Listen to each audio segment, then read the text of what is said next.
Okay. Hi, I'm Uh, Bartłomiej Dudek, Wait, and wait, wait. Let me start by presenting the start of the session. okay, Okay, okay, and then the talk will start. Okay, make so it short. hello everyone. Welcome to the last session of the day. This is the session about fine-grained complexity. We are going to have 4 talks. Each talk will be made of 5 minutes of presentation and then 5 minutes for questions and answers. Feel free to ask questions either by asking a question in the QA or to raise your hand. And for the first talk of this session, we are going to have Bartłomiej Dudek. Is going to talk about all non-trivial variants of 3LDT are equivalent. Okay, so thank you, Bartłomiej, and you can take it from here. Thank you. So I will tell you about our joint work with Paweł Gabrychowski and Tatiana Starykowskaja. Yes, about all non-trivial variants of 3LDT. So first, let me describe you a free-sum problem in which we are given a set of n numbers, and we need to answer if there are distinct numbers from this set such that they sum up to 0. And there is a Volcker quadratic time algorithm solving this question. And already in 1995, Gayentan and Overmars observed that there are multiple geometric problems that are free-sum hard. They consider the problem on real numbers, but till the end of the talk, we will focus on integers and from the universe between minus n cubed to n cubed. And this work by Gayentan and Overmars initiated the long research about the problems related to free-sum. And they are not only from computational geometry, but also from algorithms on graphs and strings. And due to the lack of progress in designing more efficient algorithms for free-sum, it is currently widely believed that there is no truly subquadratic time algorithm for free-sum. And the best what we know is the algorithm by Chan from 2018 that runs in this time. So this was about free-sum. And now let me describe a very related problem, namely average. So here we need to answer if there are 3 numbers that form an arithmetic progression. So this is a very similar setting, but a slightly different question about these numbers. And it is known that there exists a reduction from average to a logarithmic number of instances of free-sum, but we don't know about the other direction. So in 1999, Jeff Erickson said that it is not known whether average is free-sum hard, and thus maybe we should call all the free-sum hard problems average hard, because average is already a difficult problem that we cannot solve more efficiently than in quadratic time. And a similar question appeared on, and let me say that less formally, appeared on a Stack Exchange in 2013, when also a user, Jeff, answered that he suspects that average is actually not free-sum hard because it was more difficult to find the lower bound for average than for free-sum. And but this lower bound was a slightly different model that we consider in this paper. But the main question remains. So can we reduce free-sum to average? And in this work, we consider even more general problems. So we consider arbitrary parameters alpha 1, alpha 2, alpha 3, and t.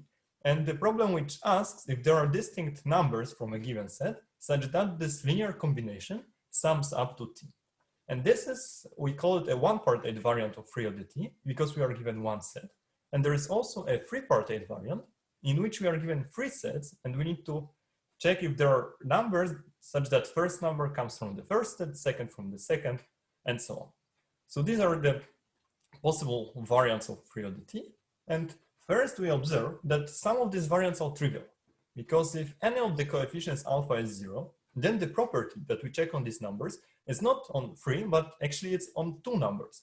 And then we can easily check it in almost linear time. So that's why we call this variant trivial. And another easy variant is when t is not 0 and the greatest common divisor of all alphas doesn't divide t. Because remember that we are working on integers. So in this case, it is not possible, no matter what elements we have in the input, there is no way that they form the correct triple. So yeah, these are trivial variants, and we say that all other variants, both 1 and 3-part-8, are non-trivial. And the main result that we show in this work is that all non-trivial variants of 3LDT are roughly equivalent. So in particular, this gives that average is free-sum hard. And by roughly equivalent, we mean that they're equivalent under subquadratic time reductions. So to be slightly more precise. Okay, so to establish this equivalence between the variants of free LDT, first we show that all non-trivial free-partite variants are equivalent by simply scaling and shifting every set appropriately. So that's a simple reduction. When we want to reduce from one partite to free-partite variant, we cannot set all sets A sub I equal to this one given set X, because then we cannot enforce that we do not take one element more than once. So to avoid that, we use the standard color coding technique. So the most difficult direction is from free-partite to one-partite variants. And the main, the way we approach that is that this resembles the Folker reduction for free-sum, in which we multiply all sets by a constant, here 8, and add some small constant depending on the set. And then the goal is to choose these coefficients in such a way that there is there are free numbers summing up to 0 from the set only if they correspond to appropriate elements from the original sets. So that's our goal. Clearly, for an arbitrary variant of free LDT with different coefficients alpha, we need to find different multipliers here, so C and gamma. But we show that if T is not 0 or alphas do not sum up to 0, then we can find such good coefficients gamma and we are good. But the problem is when T is 0, alphas sum up to 0, and some of the set contains a solution to this equation, because then we cannot forbid taking all free elements from one set instead of three different sets. So the main tool that we use here is so-called Berend's set, introduced in 1946. And then Berend showed that there exists a very dense set that doesn't contain three distinct elements, forming an arithmetic progression. And fortunately, his construction generalizes to dense sets that do not contain three distinct elements, forming some other linear property, and that we will use for different variants of free LDT. And first step is that we show that we can partition the universe into 2 to O square root of log n such sets. And then the main trick is that we will partition every set into not too many sets that do not contain a solution to our question. And then we will run the previous reduction that multiplies and adds a constant on every triple of this subsets.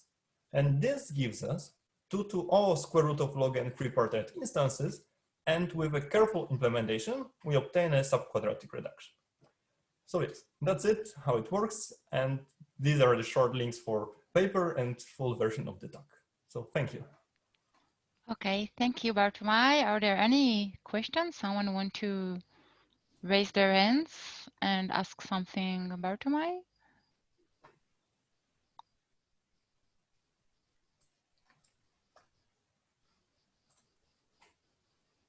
Okay, you see there is a question. Shahar? Oh, yeah. Okay, Shahar, go ahead. Hi, can you hear me? Yes, we hear you. Cool. So I have a question. There is another question in the same line of work that asks, so this threesome problem, and then there's the 3 XOR problem, where you work not with integer addition, but with XORing of bits. Mm-hmm. So do you think that your technique can somehow shed light of whether we have reductions between threesome and 3 XOR? Oh, well, it's a very good question. We haven't thought about that. I'm afraid here this Berend's construction is super tailored for this sounds, not XORs. Yes. But it's hard for me to say which of the techniques will work for, if we can try somehow modify this technique for free XOR, because some of the reductions will work, but I can't see which of them at the top of my head. Okay, thank you. Oh, yes. So there is also an interesting open question, which I had as the backup slide for larger values of k. Sorry, I see the question by Chandra, and we don't know what happens for larger values of k, because this is there appears a bigger problem with so-called genius of a linear equation. So this is the problem when coefficients can be partitioned into groups of that sum up to 0. And I need to finish now, but maybe later I can finish that the biggest problem is with the first problem we see is with so-called seed-on set that avoids that kind of combination. I mean, that's fine if you want 1 more minute to talk about this open problem. Yeah, so we also don't know if this works for, if our reductions can be changed for larger values of k. So we already see that for k equals 4, there is a problem because this Behrens construction doesn't work, because then we need to construct different set that avoids some particular property, and we don't know if we can modify our reduction for this variant. So the good starting point would be to see at the seed-on set, so this property, because here the coefficients, we can group coefficients into 2 groups that sum up to 0. And Okay. this is the hard part for us. Okay, thank you, Bertomai. Thank you for this. And now we are going to move on to the second speaker today, which is going to be Vasilius Nakus.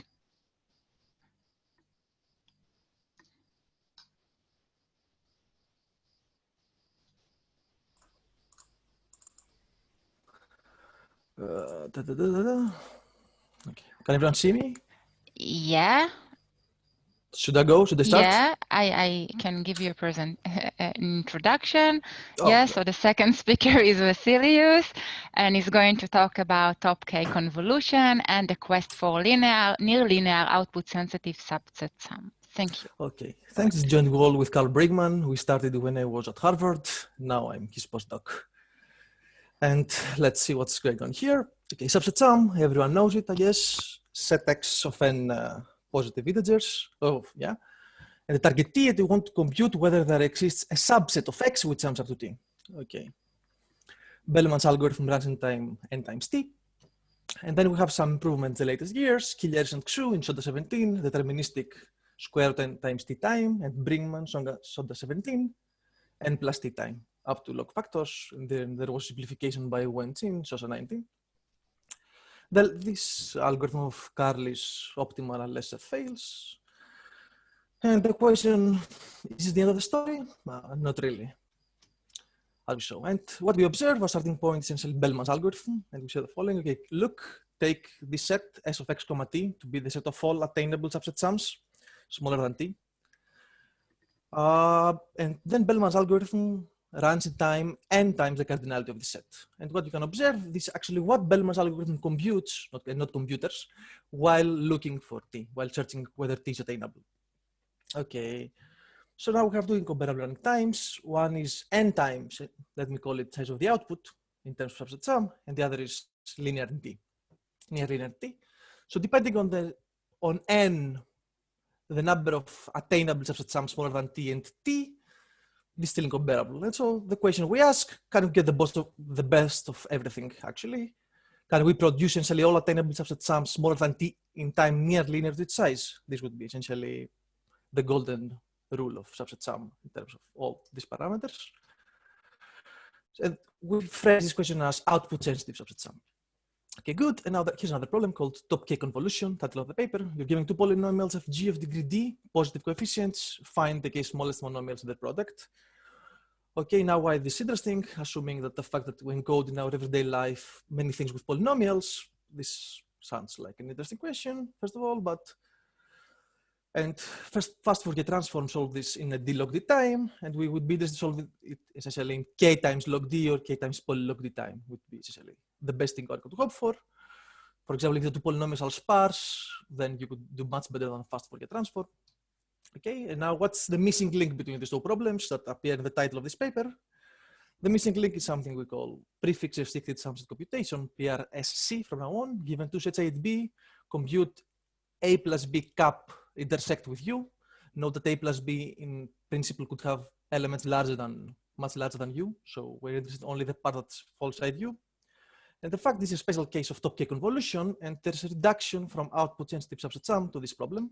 And in particular, what we show is essentially that PRC, if PRC is an output sensitive subset time, let's say out to the alpha, then so is subset sum. So now I have reduced it more or less to the problem of prefix restricted subset computation, more or less.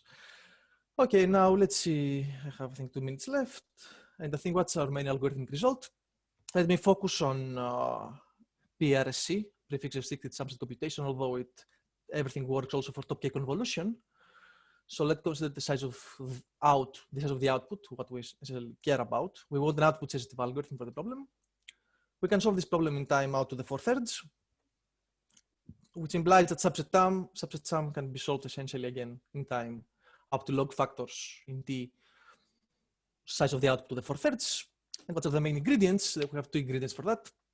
One is the unrestricted output sensitive subset computation, or unrestricted sparse convolution if you want, known roughly 18 years ago by Kolu and Hariharan. And second ingredient is something, a simple combinatorial inequality, subset estimates, which allows you to control the subset of A plus B, given control the subset of A plus C and B plus C. And now what's happening here, what we're doing, the Cartesian product of A and B, and with gray there are squares, which are for which there's sum, let's say, so AI, bj square is gray if and only if AI plus bj is smaller than u. So these are essentially all the squares that are relevant that are potentially contribute to out. So we cover this thing. We cover essentially all the relevant part of the Cartesian product, and with rectangles, every rectangle essentially is an unrestricted sparse convolution, which can be treated via encrypted one. And now note, because due to the irregularity of the contour of this part, we have actually to compute something which is outside of the gray part, meaning some light squares, some squares with light color. This could contribute a lot, since they cannot be charged to the out. But what we show essentially is that they don't really contribute. We construct a covering and bound their contribution using gradient 2, the subset estimates, such that the running time is, let's say, controllable, actually out to the 4/3. And we have, I think I'll stop here and I'll leave it. Okay. I'll stop here. Leave some results here for everyone to see. Okay, thank you, Vasilius. Are there any questions that someone would like to ask? How do I see the chat? So I have a question. You mentioned in the paper the limitation of the rectangle covering algorithm, that every rectangle algorithm is going to be superlinear. Do you have any guess or intuition for a natural candidate for an algorithm that will provide a linear, or some key property that it must have in order to avoid your lower bound argument for the rectangle covering algorithm? That's a good question. We have thought a lot about it. I mean, one idea would be essentially to subsample both A, both B, solve the problem there, and then I guess the good thing that happens is that you can catch a pair in the output with a number which has high multiplicity, and then you can hope to iterate over all the numbers which have a small multiplicity somehow in a more clever way. But in principle, no. But yeah, we have no idea how to go beyond covering algorithms yet. Okay, thank you. Any other question? Let's see. Okay, so thank you, Vasilius. And let's move on to the third talk by Vincent. Vincent, you can start setting up your slides.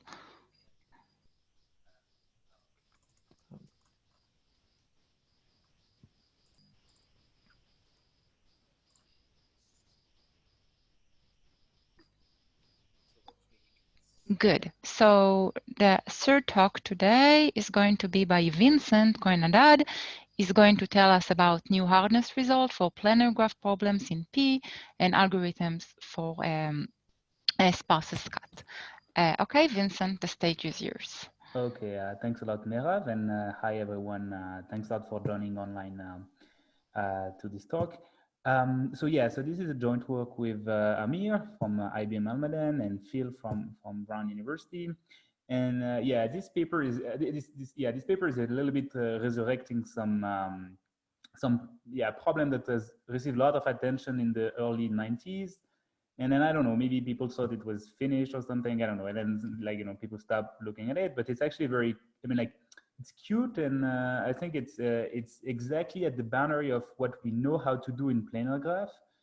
And but sometimes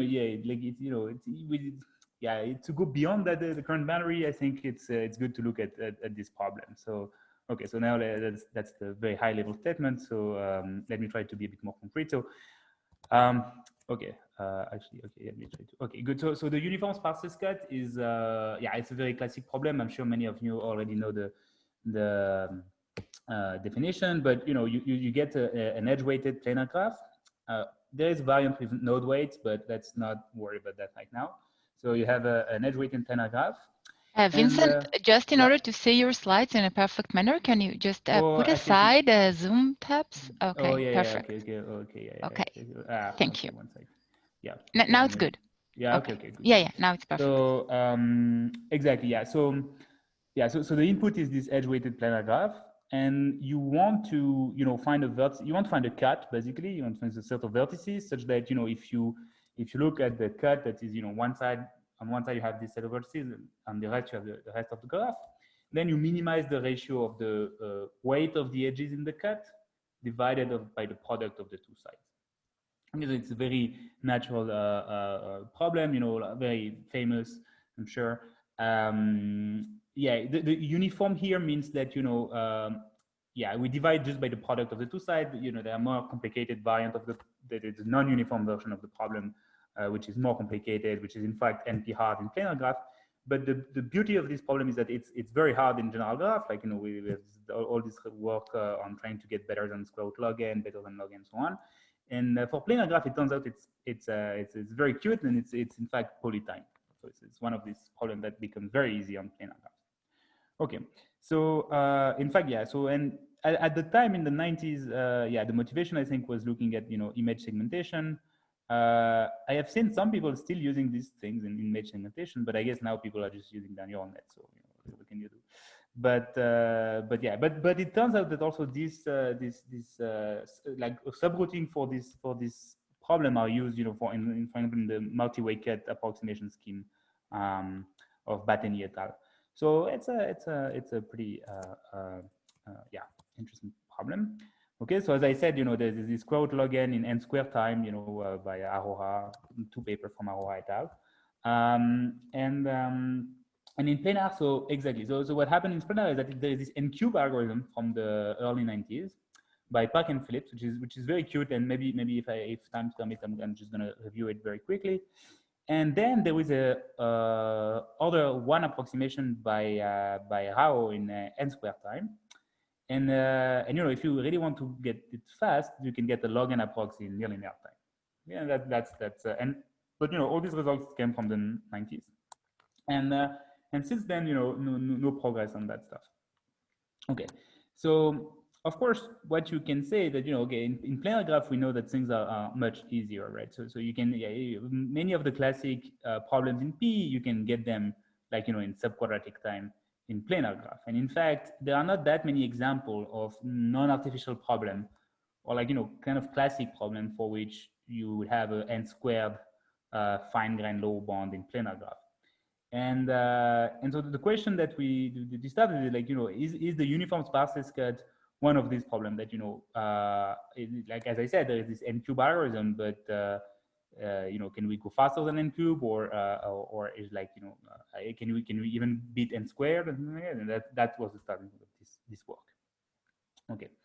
And so our results are as follows. So exactly. So what we get is like, if you want another one approximation, then you can improve on the n squared. We improve on the n squared algorithm by Rao, and in fact, we show we can get it in near linear time. And actually, I'm not setting the constant precisely here, but because there was a typo in the paper, so just to not add confusion. But the constant is slightly worse than what we said in the paper. So you should we post an archive version soon, and you should look at the constant in the archive version. But it's like a reasonable constant. It's like 5 or something. So if you want a 5 approximation, there is an n log n algorithm. And polylog algorithm.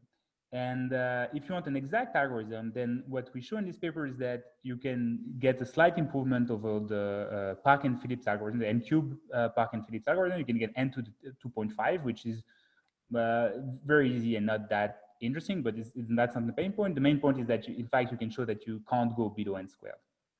I mean, assuming the min plus convolution conjecture, which I'm going to go into maybe, yeah, I don't know. I have like 5 more minutes, so yeah, I don't know.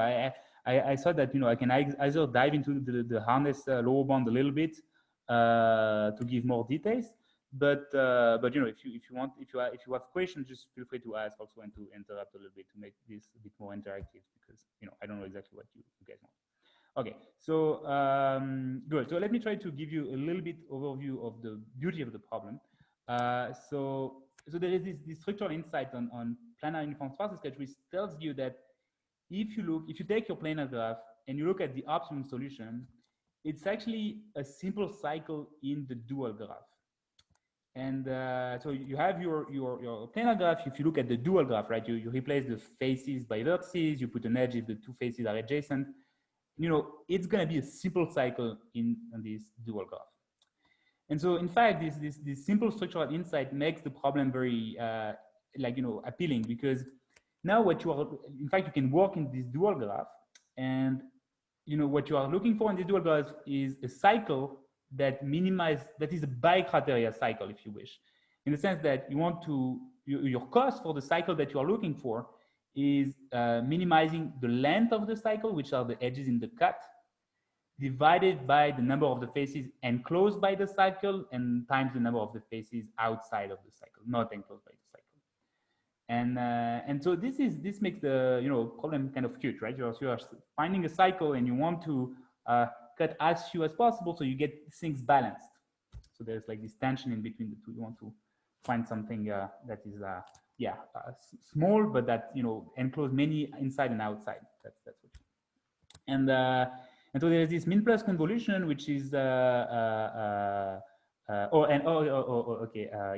I'm not going to go too much into the lower bound. Okay, no, let me just say one thing, because Amir is watching and he told me to say that we have more lower bounds in the paper.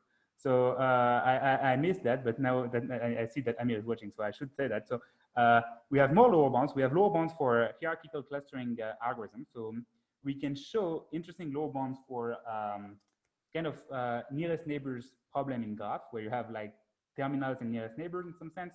So we can show that implementing some hierarchical clustering algorithm is also will take you at least n squared time in planar graph. So that's and these hierarchical clustering algorithm are average linkage. Okay, so now that I'm done on that, and that I know that Amir will still be happy with me at the end, I can go back to this min plus convolution lower bound.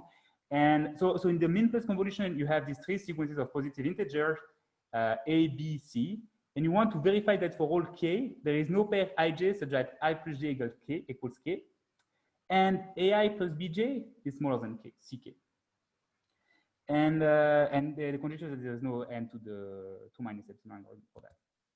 And we have a reduction where we build a graph. So that's more or less the primal graph for the reduction. You will put the weight on the edges, and basically the intuition is that you will force the optimal solution to split, you know, the graph into the U part and the V part that you see on the left and right, and basically with the you know, there is a tension in this problem where you have on the one hand you are looking at the indices of the elements here, and on the other hand you are also looking at the weights. And so one part of the cost of the optimum sparse sketch will be, you know, the indices, so that it's balanced. You want to enclose as many on each side, and the other one is like going to be the weight of the cut. And I guess that's more or less the best teaser that they can give you on this thing. And I'm going to stop here. Great, thank you, Vincent. So Avishai asks, what about 1 plus epsilon approximation for the problem? So that's the open question. So I think there should be a near linear time 1 plus epsilon. Maybe there is even an n square 1 plus epsilon. It's not clear. It's very close to the bound to what we know. It's like a bicriteria. I mean, you know, it's almost like solving a bicriteria path. It's like a bicriteria cycle that you are looking for, and there should be a p-test, but. So we spent some weeks on finding a p-test. We didn't find one, but it really feels like, you know, it's like just here. So it's a good problem. Okay, great. Anyone else from the attendees would like to ask a question? That would be a good time. I have a question. Okay. So do you think it shed some light into this diameter problem? Do you think there is some insight that now we are closer to crack this down, or? Yeah, I don't know. I don't think it's directly connected. So, okay. So we have a lower bound. Oh, I forgot to say this lower bound. Okay, that's very bad. Okay, good question. We have another lower bound in the paper about the diameter in Distributed. thanks. In distributed, right? So we show that so this complements the result of Jason and you, right? And we show that it's we show that in the weighted case it's going to be hard to be faster than than n rounds. Yeah. Yeah, but only in undistributed. Currently in the central, in the standard centralized setting, we don't know. Yeah, we don't know. I don't think it has any connection directly here. Yeah. Okay, so we have two other questions from the attendees. Okay. One is there any intuition for what makes solving the dual problem easy? I think the intuition is really this bi-criteria pass, in the sense that right, so now you are looking for a cycle, which is almost like a pass in some sense, and you know, if you don't care too much about like the polynomial time you're having, like if you are happy with n cube and you know, you can try to guess like, you know, one vertex of the pass, and now you want to a pass that go back to itself, and that, you know, that has this bike that optimizes two quantity at the same time. So in some sense it's short because you are looking for a short cycle, but on the other hand you want to keep track of how many faces you are enclosing while you are drawing this cycle, and so by criteria pass, you know, it's slightly easier to deal with than this CAG problem sometimes. So I think that's the intuition why it's easier. Okay, so let's try to answer last question really fast because we are a bit out of time. Chandra is asking this: the multi-commodity flow LP as constant gap, can one solve the LP in linear time? Yeah, that's a very nice question. Yeah, that's a great question. Yeah. Okay, good. Yeah. Okay, so thank you, Vincent. Yeah, thanks a lot. Thanks a lot. Yeah. Okay, good evening. And you too. yeah, now we are moving to the last talk of the session. Yang, you can start setting up your slides.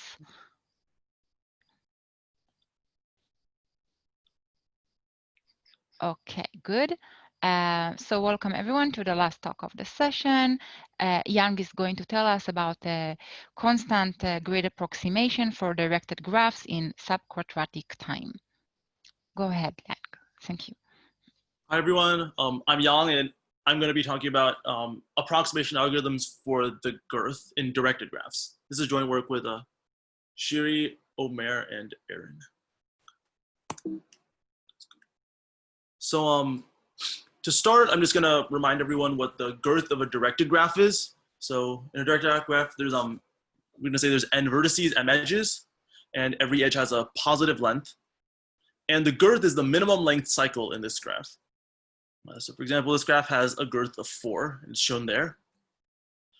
In general, work on girth has focused on approximation algorithms. This is because it's been shown by Williams and Williams that any subcubic time exact algorithm for the girth implies subcubic all pair shortest path. And this even holds in undirected graphs. So in general, once again, the focus is mostly on giving multiplicative approximation algorithms for the girth.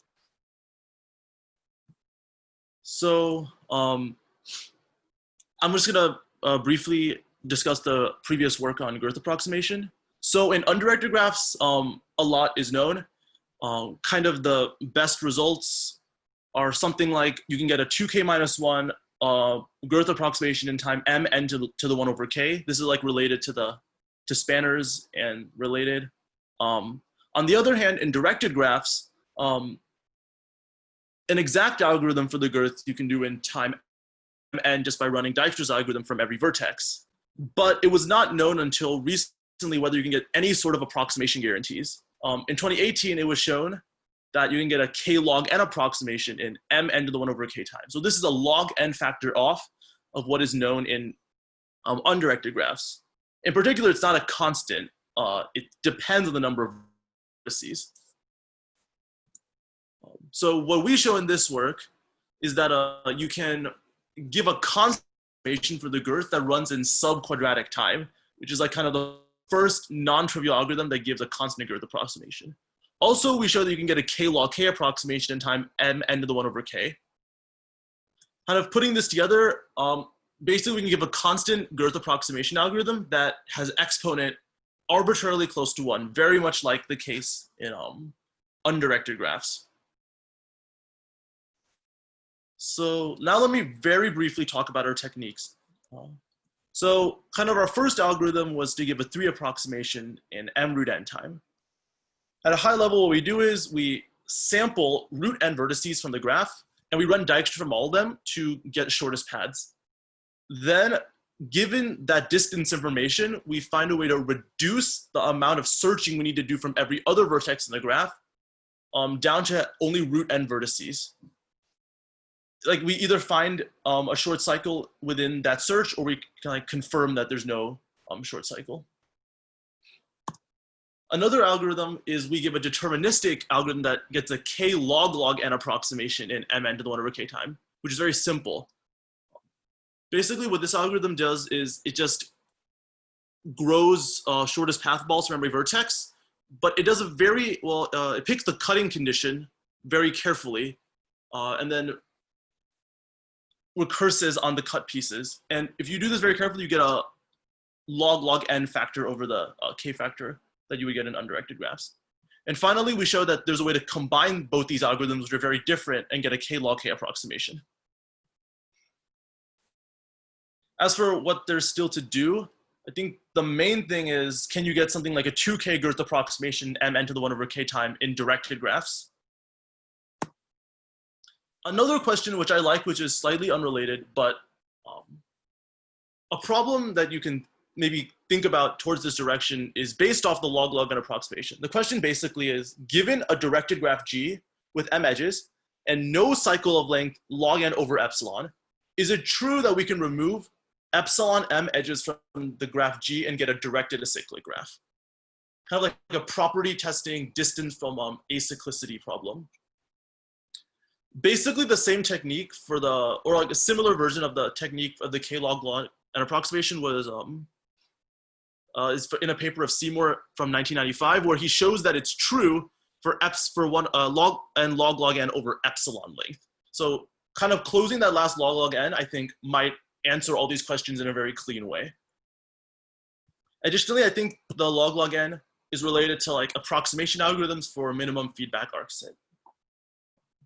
And yeah, that's my talk, and I would be happy to answer any questions. Okay, thank you, Yang. Are there any questions?